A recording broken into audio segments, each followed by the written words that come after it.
नमस्कार, मी स्नेहल्स किचन मध्ये आज आपण गुळांबा करणार आहोत। तर चला व्हिडिओला सुरुवात करूया। त्याचं साहित्य बघून घेऊया। ते वेलची पावडर घेतलेली आहे, इथे अर्धा किलो गूळ आणि त्याच्यात थोडंसं अजून घेतलंय एक्स्ट्रा।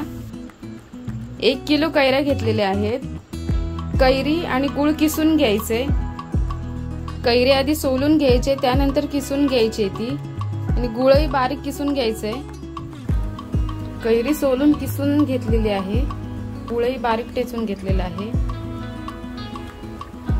गॅसवर पाणी तापत ठेवलेलं आहे, त्याला चांगली उकळी आली। आता त्यात गूळ टाकून घेऊया।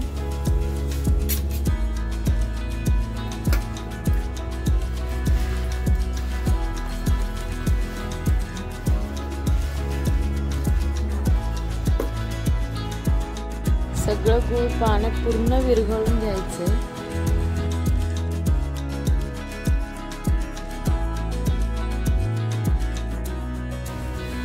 बघू शकता गूळ पूर्ण वितळला आहे। गुळाचा पाक तयार होईपर्यंत आपल्याला त्याला उकळी येऊन द्यायची।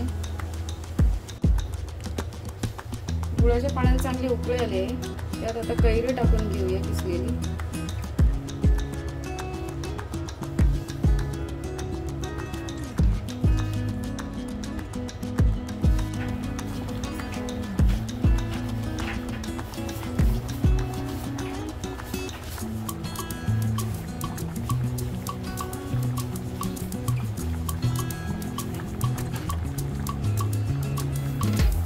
कैरी आणि गूळ शिजून पाणी पूर्ण आटून झालेलं आहे। तर त्या वेलची आणि जायफळची जी पूड केलेली आहे ते टाकून घेऊया। वेलची आणि जायफळ पूड खूप छान चव लागते।